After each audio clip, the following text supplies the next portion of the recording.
4차 산업혁명과 비즈니스 모델 사례 연구 2주차 강의를 진행하겠습니다. 이번 시간은 전통적 고용 형태를 알아보는 시간입니다. 그래서 근로기준법 체계를 여러분들에게 설명을 드릴까 합니다. 전통적 고용 형태는 근로기준법에 적용을 받고 있고, 그 외에 근로기준법에 적용을 받지 않은 많은 고용 형태가 있는 게 사실입니다. 때로는 그런 부분들이 근로감독관의 눈에 나쁘게 비춰져서 법적 제재를 받는 경우도 있긴 합니다. 하지만 가장 일반화된 고용 형태는 근로기준법에 의해서 적용을 받는다는 것을 여러분들이 인식하시고 이 수업에 참여해 주시기 바랍니다. 근로기준법을 처음부터 끝까지 여러분들에게 설명드리는 것은 좀 무리가 있다고 생각했습니다. 만약에 대면 강의를 시작한다면 대면 강의에서는 근로기준법의 총 전문을 보면서 하나하나 설명드리고 또 스킵할 것은 제가 넘어가면서 강의를 진행할 수 있지만 사이버 강의이기 때문에 그러한 부분이 조금 어려운 측면이 있었습니다. 그래서 주요 사항을 발췌하고 또한 고용노동부에서 리프레스로 안내하는 주요 내용을 중심으로 해서 여러분들에게 소개한다는 점을 양지해 주시기 바랍니다. 그럼 전통적 고용 형태와 다른 부분은 무엇이 있을까요? 우리가 주위에서 이야기하는 프리랜서라는 것도 있겠죠. 그런데 프리랜서는 사실은 고용 계약이라고 보긴 어렵습니다. 그러나 4차 산업혁명 시대에 요구되는 또 많이 부각되고 있는 것이 긱 이코노미라는 단어입니다. 긱 이코노미를 단어적으로 정리한다 그러면은 전문 계약직으로 해석할 수가 있습니다. 그래서 전통적 고용 형태처럼 하루 8시간 또 1년 내내 근로계약을 하는 것이 아니고 필요한 시기에 고용 형태와 상관없이 용역이나 서비스를 제공하고 거기에 대한 대가를 받는 것이 어떤 한 형태로 볼 수 있습니다.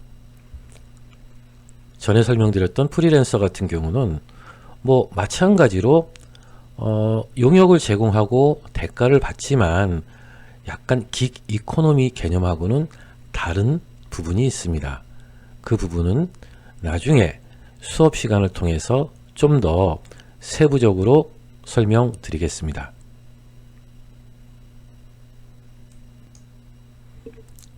현재 제시되고 있는 강의 계획도 좀 수정이 필요할 것 같습니다. 다음 강의에서는 이 수정된 내용을 갖고 여러분들과 같이 정보를 공유하겠습니다. 학습 목표를 설명드리겠습니다. 근로기준법의 체계를 이해한다. 그리고 근로자의 정의와 근로 제공의 범위를 이해한다.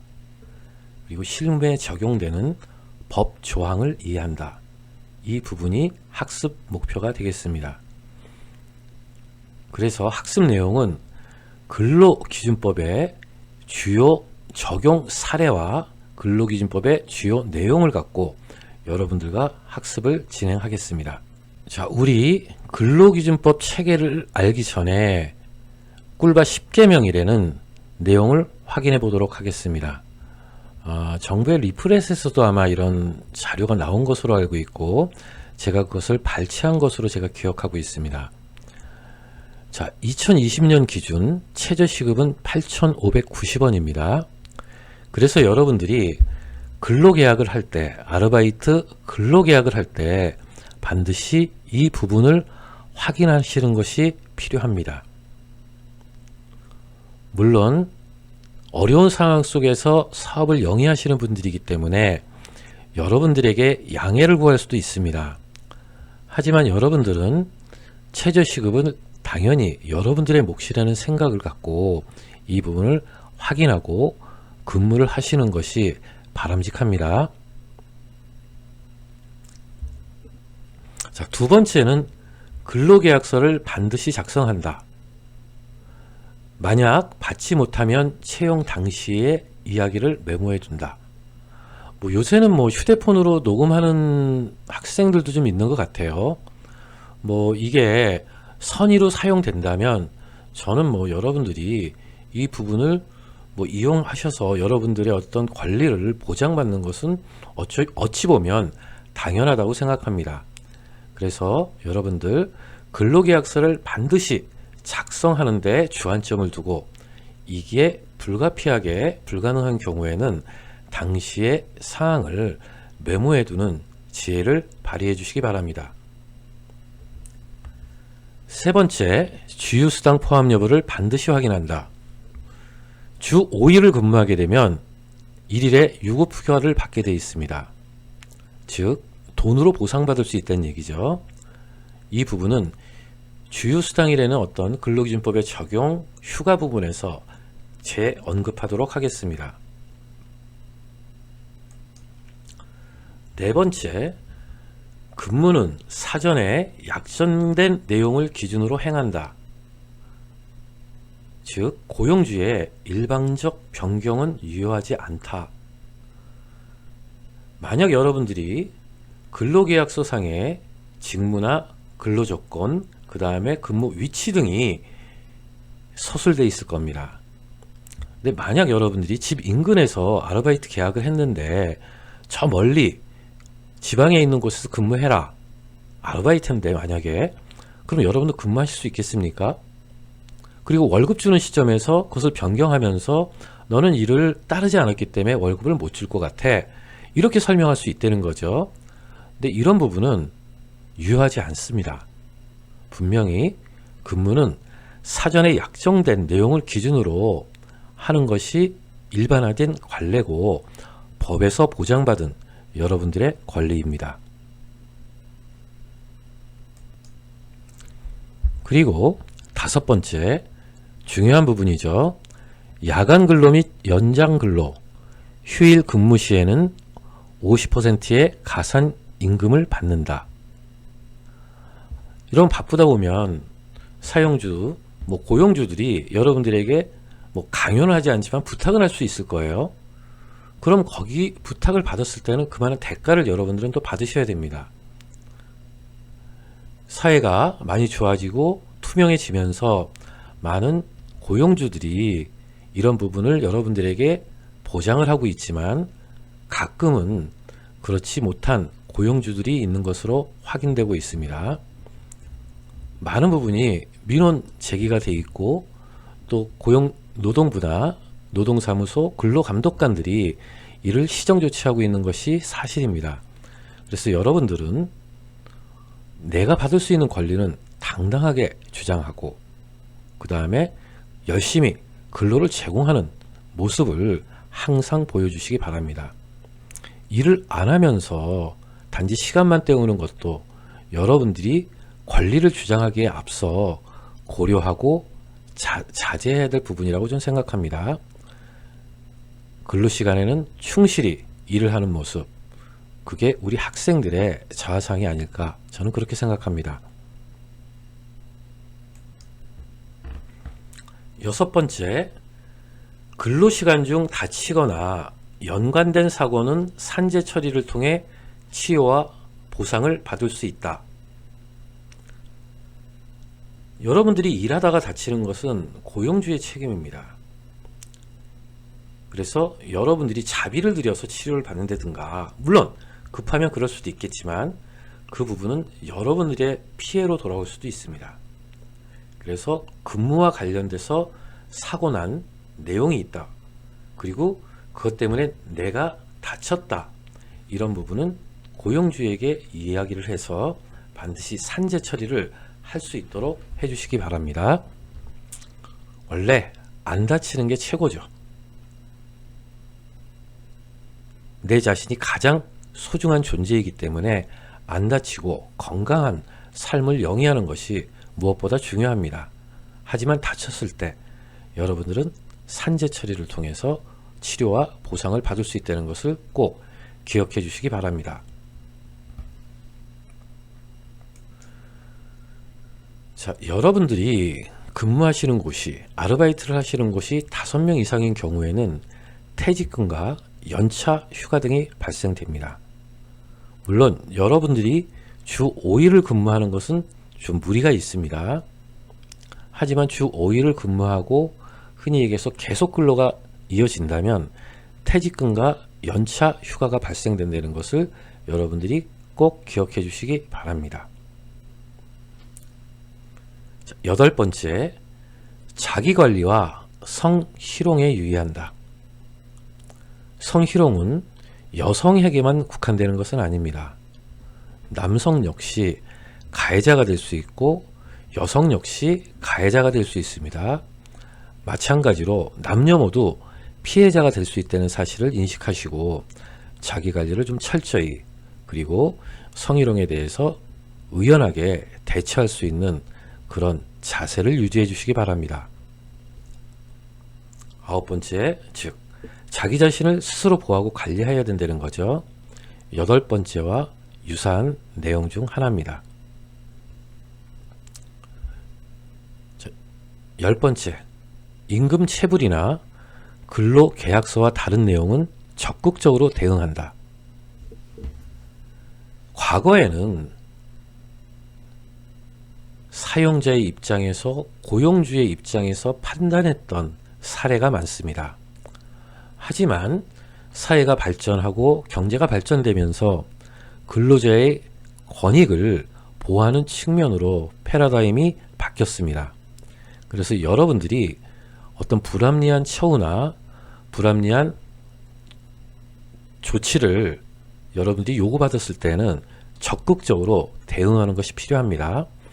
제가 여기에 전화번호를 명기를 했는데 이쪽으로 전화를 하게 되면 여러분들의 이야기를 적극적으로 경청해 주시고 여러분들에게 좋은 해결 방안을 제시할 것이라고 생각합니다. 자, 우리 최저임금 인상 추이를 한번 살펴볼까요? 동아일보 신문에 났던 내용이고, 어떤 2016년도서부터 2020년도까지의 최저임금 인상 추이를 도표로 보여주고 있습니다. 2016년에 6,030원, 2017년에 6,470원, 2018년에 7,530원 급격하게 인상이 됐었죠. 그리고 2019년도에 8,350원 이런 식으로 인상이 됐었고, 올해 2020년은 8,590원으로 결정이 되었습니다. 전년 대비해서 2.9%가 인상이 됐네요. 자, 여러분 신문을 통해서 많이 아시는 내용 중에 하나지만 급격한 최저임금 인상으로 자영업자에 대한 부담이 커졌다. 이런 사회적 공감대가 형성이 됐기 때문에 아마도 2020년 최저임금은 전년도에 비해서 2.9% 정도만 인상되지 않았나, 그런 생각이 듭니다. 자, 여러분 어떻게 생각하세요? 여러분들이 받는 임금만큼 또 고용주의 입장, 사용주의 입장에서도 지불하는 금액에 대해서는 많은 부담감을 갖는 것이 사실입니다. 그래서 여러분들이 고용계약을 할 때는 자기 자신이 제시하는 근로의 의무도 생각해야 되고, 그분들이 나에게 지급하는 대가에 대해서 충분히 인식하고 고마워할 수 있을 정도로 적극적으로 일하는 모습을 보여줄 필요가 있습니다. 그 부분은 아르바이트뿐만 아니라 직장 생활에서도 기본이 된다고 저는 생각하고 있습니다. 나름 실천하려고 노력하지만 때로는 나의 사정에 의해서, 나의 상황에 의해서 그 부분을 외면하는 경우도 있었다고 저는 스스로 인정합니다. 그러나 항상 마음가짐 속에 내가 근로의 의무가 있는 것은 내가 받는 보수에 대한 당연한 의무라고 생각하고 적극적으로 일을 하시고, 또 주어진 업무뿐만 아니라 때로는 나서서 그 다음에 스스로 새로운 일을 만드는 것도 저는 필요한 능력이라고 생각합니다. 자, 우리가 최저임금에 대해서 살펴봤는데 과연 최저임금은 무엇인가 하는 것을 공유할 필요가 있습니다. 최저임금 제도는 임금의 최저 수준을 정하고 사용자에게 이 수준 이상의 임금을 지급하도록 법으로 강제하는 제도입니다. 하지만 여긴 감액 지급 조건이 있습니다. 3개월 이내에 수습 근로자에게는 최저임금액의 10%를 감액 지급 가능하다고 이렇게 예외 조항을 달아놨지만 또한 여기에 대해서 1년 미만인 수습 사용 근로자에게 대해서는 최저임금액을 감액할 수 없다라고 또한 강제하고 있습니다. 자, 우리 적용 대상을 한번 볼까요? 근로기준법상 근로자, 정규직, 비정규직, 외국인 근로자 등에게 적용이 됩니다. 사용자는 최저임금액 등을 근로자가 쉽게 볼 수 있는 장소에 게시하거나 그 외 적당한 방법으로 근로자에게 널리 알려야 할 주지 의무를 부여하고 있습니다. 자, 이러한 부분이 지켜지지 않았을 때 3년 이하의 징역 또는 2천만 원 이하의 벌금이 가능하다는 것, 때로는 두 가지 모두 적용 가능하다는 것을 여러분들이 알고 근로에 임해 주시기 바랍니다. 조금 전에 설명드린 거하고 연관성이 있습니다. 자, 근로기준법의 체계에서 제 1조부터 설명드리지 않는 아쉬움이 있지만 그 부분이 너무 여러분들한테 지루함과 어려움으로 닥칠 수 있기 때문에 주요 사항을 발췌했다는 것 여러분들이 꼭 기억해 주시기 바랍니다. 언제든지 근로기준법에 대해서 저에게 문의를 하신다면 제가 아는 범위 내에서 적극적으로 여러분들에게 설명드리겠습니다. 자, 근로기준법의 적용 범위는 법 제11조에서 서술하고 있습니다. 상시 5명 이상의 근로자를 사용하는 모든 사업장 또는 사업장에 적용한다. 무슨 이야기냐면은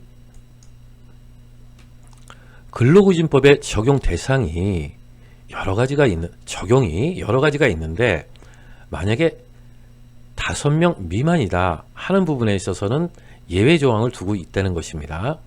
뭐 법적으로 예외 조항이라고 표시는 안 되지만 이 근로자에게 모든 근로자에게 적용되는 것은 아니다 라고 여러분들이 이해하시는 것이 좋습니다. 반대로 여러분들은 어떤 선택을 하셔야 될까요?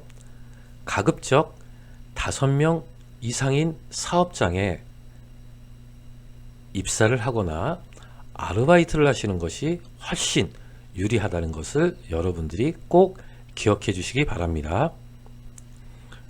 예외 조항, 단서, 동거인, 친족 이런 부분은 설명드리지 않겠습니다. 상시 4명 이하의 근로자를 사용하는 사업 또는 사업장에 대하여는 대통령령으로 정하는 바에 따라 이 법의 일부 규정을 적용할 수 있다. 자, 모든 게 적용되는 것이 아니고 근로기준법의 일부만 적용될 수 있다는 것을 설명하고 있죠. 보통 근로기준법은 근로기준법, 근로기준법 시행령, 근로기준법 시행규칙 이 3가지로 구분이 됩니다. 그래서 여러분들이 법제처에 가셔갖고 법제처 홈페이지에 들어가서 근로기준법을 조회하게 되면 이 3가지 조항이 나올 수도 있고 또한 때로는 근로기준법만 나올 수 있습니다. 그래서 여러분들은 항상 3단 비교를 다운받아서 그것을 읽어보시고 이해하는 것이 필요합니다. 그래야 좀 더 손쉽게 여러분들이 적용 범위를 판단하실 수 있습니다. 우리 주요 용어를 한번 살펴보겠습니다. 제2조 정의에서 나오는 부분인데 근로자란 직업의 종류와 관계없이 임금을 목적으로 하는 사업이나 사업장에 근로를 제공하는 자를 말한다.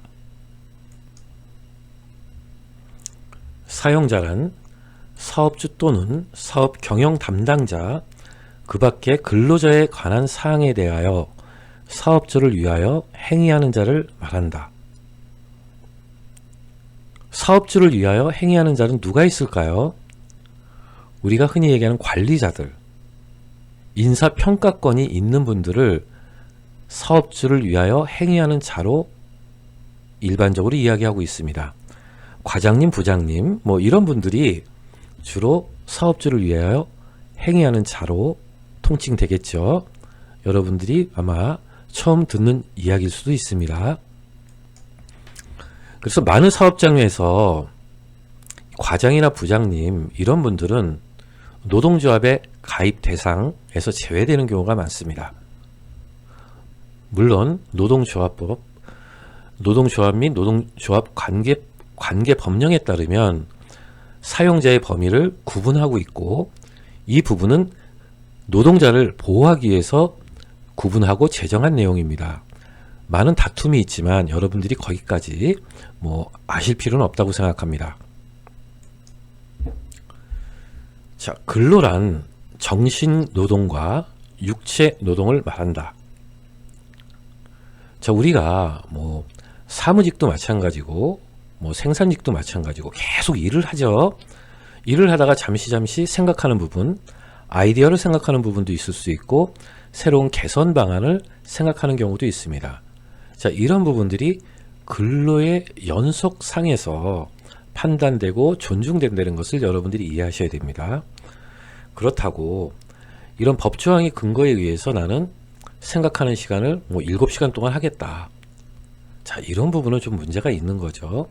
자, 우리가 빨리 일하고 그 다음에 집중해서 일하고 그 남는 시간을 새로운 일거리를 찾아서 개선하고 또 새로운 방향성을 제시하는 그런 역할을 하는 것이 저는 여러분들이 스스로 발전할 수 있는 힘이라고 생각하고 있습니다. 중요한 내용입니다. 근로계약이란 근로자가 사용자에게 근로를 제공하고 사용자는 이에 대하여 임금을 지급하는 것을 목적으로 체결된 계약을 말한다. 자, 여러분들이 앞으로는 아르바이트를 할지라도 항상 근로계약서 작성해야 되지 않는 겁니까? 이렇게 조심스럽게 말씀드리고 또 때로는 적극적으로 근로계약서를 작성해 주십시오 라고 이야기하셔야 됩니다. 똑같은 조건이라면 여러분들은 당연히 근로계약서를 작성한 곳에서 근무하는 것이 현명한 선택이 된다고 저는 감히 말씀드리고 싶습니다.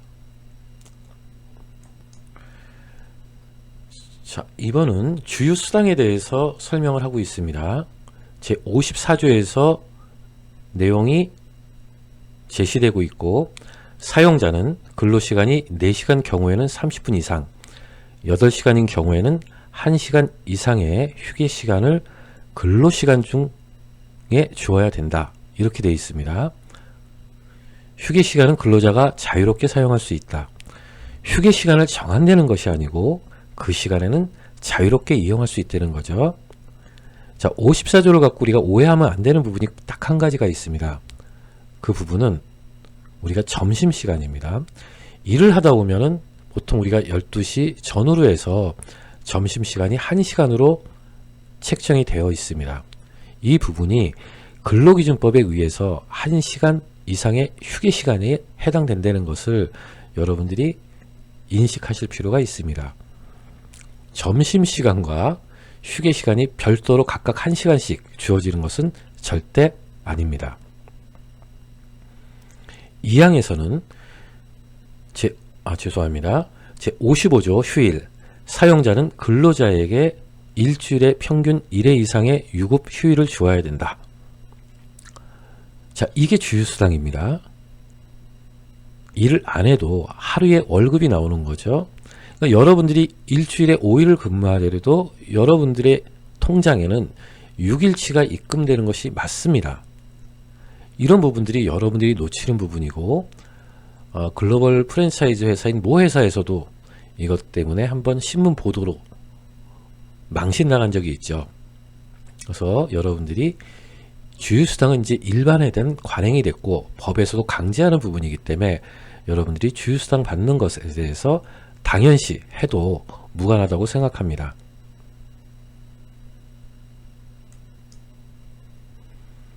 자, 여기서도 이 점심시간 전후로 해서 휴게시간을 표시하고 있죠. 법정 근로시간 내에 소정 근로를 제공하는 시간대에 휴게시간을 주는 것입니다. 그리고 아침 9시부터 6시까지 일반화된 근무시간인데 이 시간을 초과하는 것을 우리가 일반적으로 연장근로, 또한 법에서도 연장근로라는 표현을 사용하고 있습니다. 근데 우리가 일반적으로 우리 근로자들끼리 또 친구들끼리 뭐 야근했어 뭐 이런 표현들 많이 쓰죠. 근데 이 야간 근로라는 개념은 22시 이후 그 다음에 그 이길 06시까지의 시간대를 야간 근로라고 이야기를 하고 있습니다. 그래서 여러분들이 이번 시간을 통해 연장 근로와 야간 근로의 차이를 이해하시는 것이 좋습니다. 그래서 가급적이면 여러분들이 마음속에 연장 근로, 야간 근로의 차이를 인식하시고 여기에 따른 여러분들의 대가가 어떤 것인지를 여러분들이 아시는 것이 훨씬 유리하게 여러분들의 근로 조건을 확보하는 방법이라고 말씀드리고 싶습니다. 요번 그 예시는 상당히 좀 재밌습니다.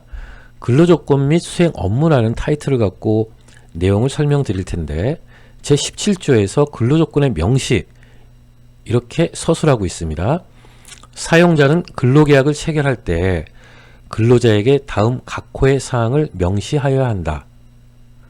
근로계약 체결 후 다음 각호의 사항을 변경하는 경우에도 또한 같다. 여러가지 근로시간, 근무 장소 여러가지가 있습니다. 이것은 취업규칙에도 명기가 될 수가 있고 근로계약서에서도 서술이 보통 됩니다. 거의 내용이 유사되는 거 여러분들이 인식하시고 직접 한번 찾아보시기 바랍니다. 근데 이게 제 밑에 이제 시행령 제8조라고 되어 있는데 3단 비교를 하시게 되면 이것을 여러분들이 일목요연하게 확인하실 수가 있어요. 그래서 여러분들이 근로기준법이나 어떤 법률을 찾아볼 때 법과 시행령을 그 다음에 시행규칙을 3단 비교를 통해서 이렇게 확인하시는 것이 훨씬 더 일목요연하게 판단할 수 있다는 것을 꼭 기억해 주시기 바랍니다. 자, 제가 여기 예시 하나만 했는데 취업의 장소와 종사하여야 할 업무에 관한 사항 이렇게 제가 서술을 했습니다. 인용을 했습니다. 자, 인용한 이유는 이 질의회시 내용을 소개하기 위함입니다. 제가 본사 사무실에서 근무하는 일반 사무직으로 근로계약을 체결했는데요. 현장 생산직으로 근무하라고 합니다. 이 가능한가요? 어떻게 대처해야 됩니까? 이런 질의 내용이죠. 답변을 한번 볼까요? 근로계약서에 기재되는 업무 이외의 업무를 시킬 때는 거부할 수 있습니다. 업무를 거부하였다는 이유로 해고 또는 징계를 주면 부당 해고 및 부당 징계가 됩니다. 현장 생산직으로 근무하기 싫다면 반드시 이의제기를 해야 합니다. 이의제기 없이 현장 생산직으로 일하게 되면 암묵적으로 동의한 것으로 간주될 수도 있습니다. 자, 간주될 수도 있습니다 라고 설명했어요. 그것은 반드시 그렇지 않다 라고 하는 단서가 붙는 것으로 볼 수 있습니다. 그래서 여러분들은 그런 다툼에 휘말리지 않는 것이 가장 바람직한 선택이고 그 다음에 어떤 것을 결정할 때는 명확하게 여러분들의 의사를 표현하는 것이 필요합니다. 꼭 기억해 주시기 바랍니다. 자, 지금은 가산임금에 대해서 설명하고 있습니다. 제53조 연장근로의 제한. 당사자 간에 합의하면 일주간에 10시간을 한도로 제50조의 근로시간을 연장할 수 있다. 아마 과거에는 12시간이었던 것으로 알고 있고 주 48시간인데 지금 주 40시간으로 연장근로가 제한되어 있습니다. 코로나19 때문에 이 부분을 많이 풀어야 된다. 그 다음에 어떤 특별한 상황이기 때문에 이 부분을 좀 예외해야 된다 하는 그런 여론도 많이 조성되고 있고 일부는 시행된 것으로 알고 있습니다. 여러분들이 제가 좀 작성하면서 약간 좀 헷갈리는 부분 중에 하나인데 일주일에 몇 시간의 근로 연장이 가능한지 다시 한번 확인해 주시기 바랍니다. 대면에서 제가 이 부분을 좀 더 명확하게 설명하겠습니다.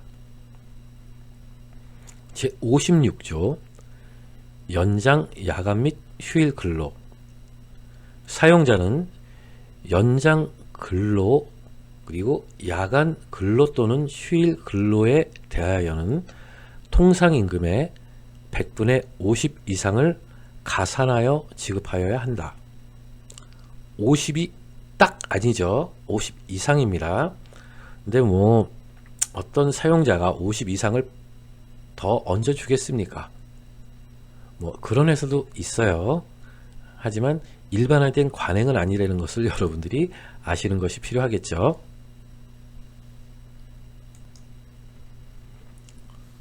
저는 근로자로서 일하면서 여러분들이 항상 생각해야 되는 부분이 있습니다. 여러분들의 건강입니다. 그리고 안전입니다. 일하다가 다치면 억울하죠. 또한 그런 부분들이 아까 이전에 얘기했던 사용자에게 보상이나 배상을 받는다면 뭐 그나마 위안이 될 것 같습니다. 그러나 이런 부분을 내가 찾지 못하면 여러분들이 억울한 상황으로 몰릴 수도 있습니다. 그래서 첫 번째는 여러분들의 건강과 안전을 최우선으로 하는 것이 필요하고, 그럼에도 불구하고 부상 또는 질병에 걸린다면 여러분들은 사용자에게 그 내용을 알려주시고 필요한 요양을 행하거나 요양비를 받으셔야 합니다. 이런 게 여러분들이 꼭 아셔야 될 부분 중에 하나입니다. 여러분, 제가 재밌는 말씀 하나 드릴까요? 일을 하다가 어느 경우가 가장 억울한가? 저는 복사 용지에 손 빌 때, 참 기분 묘합니다. 바쁘게 일하다가 살짝 스쳐 지나가는데 복사지에 손을 벼요. 이건 산재 처리도 어렵죠. 이걸 갖고 또 산재 해달라고 그러면 이것도 저는 좀 무리가 있다고 생각합니다. 그래서 억울한 것 같아요. 기분이 묘합니다. 그리고 아프잖아요. 그 순간 아주 짜릿합니다. 찌릿찌릿해요. 뭐 금방 잊혀지긴 하지만 그 순간 아주 기분이 묘하다는 거 제가 경험을 자주 합니다. 이 부분. 여러분들은 그 하나에도 그런 부분에도 신경 써서 근무를 해주시기 바랍니다.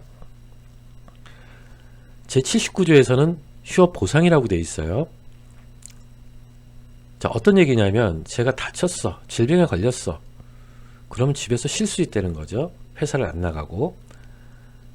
그럼 사용자는 근로자에게 그 근로자의 요양 중 평균 임금의 100분의 60의 휴업 보상을 하여야 된다 라고 강제하고 있습니다. 그래서 여러분들이 근무를 못 하더라도 기본적으로 월급을 받을 수 있다는 것을 여러분들이 인지하시고 근무를 하신다면 조금 좀 위안이 되지 않을까. 사실 근로자로서 일하는 거에 대해서는 여러분들의 의무사항도 있지만 사용자에게 많은 의무사항이 부여되고 있습니다. 그래서 그래야 여러분들이 보호받을 수 있겠죠. 뭐 아름아름 그 이상의 보상을 해주는 회사도 종종 있는 것으로 확인이 됩니다. 자, 우리가 안전하고 건강하게 일해야 된다는 거 첫 번째 조건. 그렇지만 내가 업무상 부상 또는 질병에 걸린다면 여러분들은 적극적으로 여러분들의 권리를 주장하셔야 되고 회사에 알리셔서 이런 부분에 대해서 어떤 보상을 받으시는 것이 필요합니다. 보험급여에 대해서 설명드리겠습니다. 우리가 이 산재나 이런 걸 당했을 때 보통 표현을 여기에 있는 표현들을 주로 씁니다. 여러분 스크린에 있는 화면을 한번 확인해 주시기 바랍니다.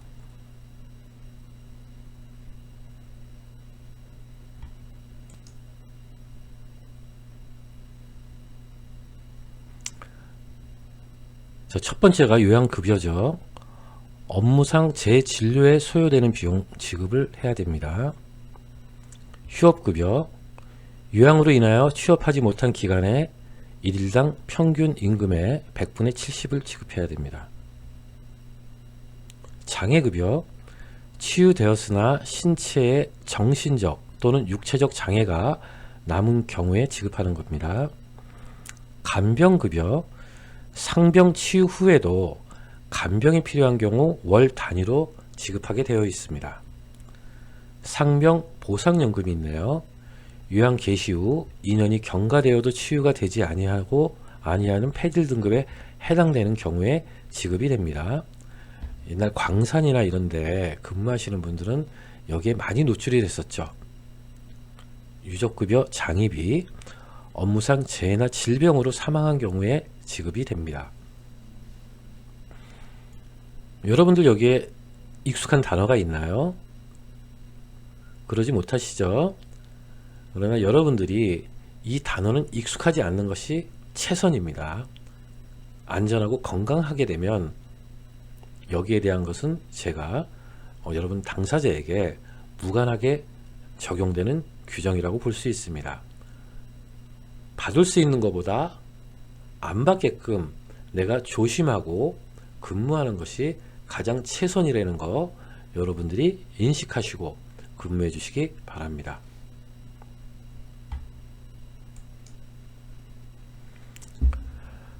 산재는 다양한 사례가 있습니다. 근로복지공단에서 이 부분을 판정을 하고 있고, 산재로 되는 경우에는 그나마 회사로부터 보상을 받거나 때로는 정부로부터 이 보상을 강제받을 수가 있습니다. 그런데 같은 상황이라도 산재가 되는 경우가 있고 안 되는 경우가 있습니다. 제가 좀 사례를 말씀드리는 것을 정확하게 이렇게 어떤 근거를 갖고 말씀드리기는 좀 어려운 부분이 있는데, 우리가 워크숍이나 교육 가서 뒤풀이로 술을 마시는 경우가 있습니다. 그런 술을 마시다가 낙상을 해서 돌아가신 분들이나 때로는 다치신 분들이 있습니다. 근데 이분이 일반적인 상황에서 술을 마시고 그 상황 전체 근로자가 그 정도의 어느 수준이 됐을 때 베란다에 걸터 앉아 있다가 떨어졌다. 이분은 산재가 됐어요. 그런데 평소 회사에서 1차를 마치고 혼자 2차, 3차 이렇게 가시는 분들이 있는 것 같아요. 저도 모르고 그런 사람 중에 한 사람이 될 수도 있겠죠. 그래서 이분은 평소에 술을 혼자 즐겼고 항상 평소에도 너무나 과한 술을 했기 때문에 문제를 많이 일으킨 분이 있었습니다. 자, 이분이 똑같은 상황에서 낙상을 해서 다쳤는데 이분은 산재로 인정받지 못한 사례도 있습니다. 그러니까 업무의 기인성, 업무 연관성을 보고 판단하는데 개인의 기책 사유가 있을 때는 인정받지 못하는 경우도 있다는 것을 여러분들이 기억해 주시기 바랍니다. 그만큼 자기관리가 필요하다는 거죠. 사실 이 산재의 적용, 그 다음에 수혜 여부를 지리외시나 판례에 의해서 보는 것도 아주 재밌는 방법 중에 하나입니다. 제가 총무인사실에서 근무할 때, 또 총무인사 부서장으로 근무할 때 많은 사례를 책으로 읽었고, 또 주변에 그런 사례가 발생됐을 때 이에 적절하게 대응하고자 노력했습니다. 그래서 여러분들이 법을 읽으면서 이해가 안 되는 사항이 있다면 질의회시 내용을 첫 번째 보시고, 그 다음에 판례를 보시면 법 조항의 적용이 어디까지인지, 법 조항의 의미가 무엇인지를 여러분들이 이해하실 수가 있습니다. 저는 정말 근로기준법, 그 다음에 산재보험법, 여기에 대한 책도 읽었고, 그 다음에 질의회시, 그 다음에 판례를 많이 읽어봤습니다. 그런 노력 덕분에 법 조항을 보고 이해하는 것이 많이 익숙해졌습니다. 여러분, 생소합니다. 법을 보시는 것은 상당히 생소한 부분이 있고 그 부분을 이해하시기에는 상당히 어렵게 느껴지실 부분이 있는데, 이러한 사항을 여러분들이 조금은 인식하시고 질의외시 판례를 추가적으로 눈으로 익히신다면 여러분들이 일반 상식을 넘어 직무에 대한 깊이까지도 조금은 높일 수 있다고 생각됩니다. 기억하시고 한번 실천해 주시기 바랍니다. 퇴직금에 대해서 언급이 되고 있네요. 제34조 퇴직급여 제도. 사용자가 퇴직하는 근로자에게 지급하는 퇴직급여 제도에 관하여는 근로자 퇴직급여 보장법이 정하는 대로 따른다. 제8조 퇴직금 제도의 설정 등. 퇴직금 제도를 설정하려는 사용자는 계속 근로기간 1년에 대하여 31분 이상의 평균 임금을 퇴직금으로 퇴직 근로자에게 지급할 수 있는 제도를 설정하여야 된다.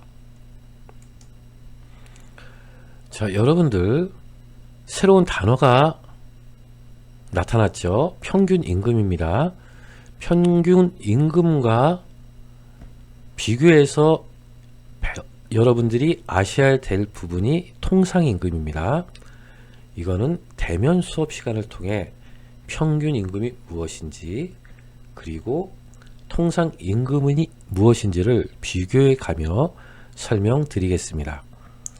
결국 퇴직금은 계속 근로기간 1년에 대해서 한 달치 월급을 주는 제도다 라고 여러분들이 이해하시면 됩니다.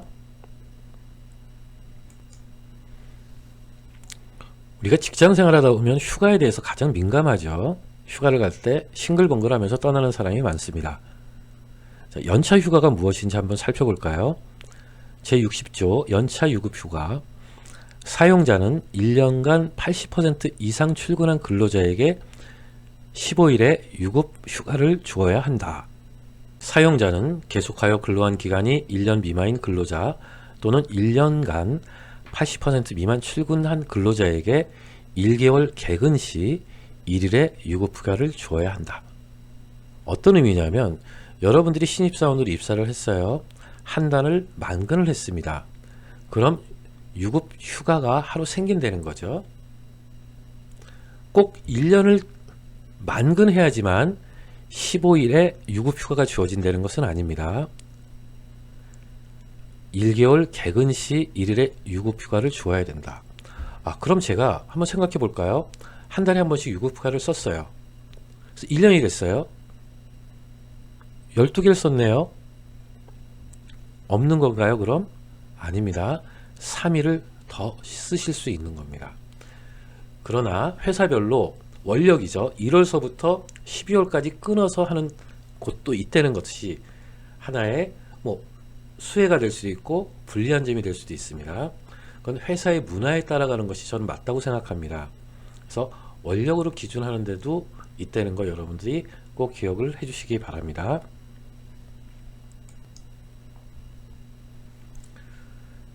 자기관리와 성희롱이라는 내용을 갖고 여러분들에게 설명드립니다. 제6조 균등한 처우. 사용자는 근로자에 대하여 남녀의 성을 이유로 차별적 대우를 하지 못하고 국적, 신앙 또는 사회적 신분을 이유로 근로 조건에 대한 차별적 처우를 하지 못한다. 자, 이렇게 되어 있습니다. 때로는 어떤 성에 대한 차별, 신앙에 대한 차별이 아닌 상태에서 인사 이동이나 이런 부분이 이루어질 수도 있습니다. 근데 결과적으로 한쪽 성으로 몰린다든가 또한 어떤 신앙적으로 이렇게 모이는 경우도 있습니다. 의도적으로 하지 않았다면 그 결과가 이 법에 저촉되진 않지만 의도적으로 했다면 그것은 분명히 문제가 있습니다. 회사를 다니면서 그걸 의도적으로 그렇게 한 것을 목격한 적은 한 번도 없습니다. 과거에는 성별에 따라서 직무의 차이가 있었던 것은 사실이죠. 그러나 최근에는 이러한 부분들이 거의 없어졌다고 저는 생각하고 있습니다. 그런데 제가 총무 인사실장으로 근무할 당시 최고 경영자에게 그런 말씀을 드렸습니다. 혹시 지금 우리 회사 내에 관리자들 대부분이 특정 종교로 구성되어 있습니다. 혹시 그거 생각해 보셨습니까? 깜짝 놀라시더라고요. 정말 그러네. 의도하지 않았는데 몇 분만 빼고 어떤 특정 종교가 대부분이네. 거의 80%가 이렇게 됐었습니다. 그래서 이제 최고 경영자께서 조금 고마워하셨죠. 나 그 정말 의도하지 않았는데 알려줘서 고마워. 이렇게 이야기를 하셨습니다. 뭐 크게 문제되지는 않았어요. 그렇지만 여러분들이 어떤 회사 생활을 하면서 자연스럽게 그렇게 귀결되는 부분도 있다는 거 너무 색안경만 끼고 보실 필요는 없다는 거죠. 그러나 여러분들이 관리자가 됐을 때 이러한 부분도 분명히 생각하면서 일을 해야 된다는 거 필요한 항목이라고 저는 생각합니다. 지혜가 되겠죠. 제7조 강제 근로의 금지. 사용자는 폭행, 협박, 감금, 그 밖에 정신상 또는 신체상의 자유를 부당하게 구속하는 수단으로서 근로자의 자유의사에 어긋나는 근로를 강요하지 못한다. 제8조 폭행의 금지. 사용자는 사고의 발생이나 그 밖에 어떠한 이유로도 근로자에게 폭행을 하지 못한다. 이런 내용이 있습니다. 우리 이런 자기관리와 성희롱 이 부분에 대해서 여러분들이 항상 유념하셔야 되고, 산업재해와 관련된 부분에서도 건강과 안전이 가장 중요하다고 제가 말씀을 드렸었죠. 여러분들이 가장 소중합니다. 그래서 여러분들을 소중하게 생각하시고 항상 조심하고, 그 다음에 주변 환경에 대해서 위험 요소가 있는지 판단하는 것이 여러분들에게 필요한 체크 포인트라는 것을 꼭 알려드리고 싶네요. 가끔 산재로 인해서 좀 어둡게 사시는 분들을 본 적도 있습니다. 참 안타깝죠. 그러한 일을 예방하는 것이 여러분들이 갖고 가야 할 지혜입니다. 꼭 기억을 해주시기 바랍니다.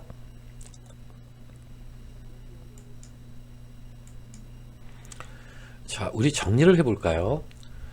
4차 산업혁명 시대에 긱 이코노미, 즉 전문 계약직 시대가 도래했다. 그리고 확산되고 있다.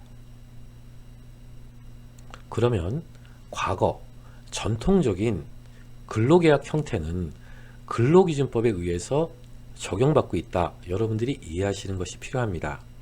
그래서 마지막 정리를 하자면 근로기준법의 주요 내용을 이해하고 이에 대한 적절한 대응 방법과 의무사항들을 이해하여야 하며 근로자로서의 지위 확보를 위해 5인 이상 사업장 취업이 유리하다 하는 것을 여러분들이 기억해 주시기 바랍니다.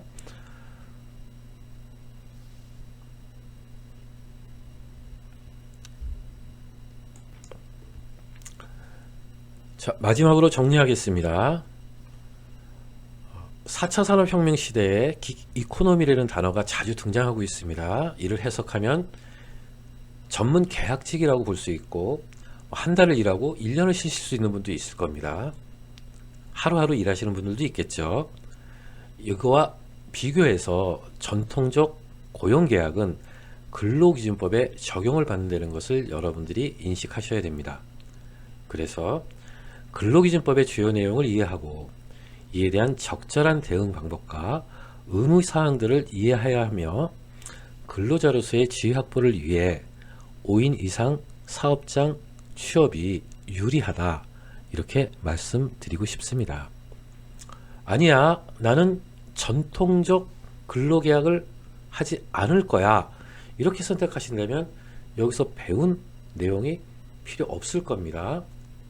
그렇지만 여러분들이 가장 일반화된 근로 형태인 근로기준법에 적용을 받는 사업장에 취업하시는 비율이 많을 겁니다.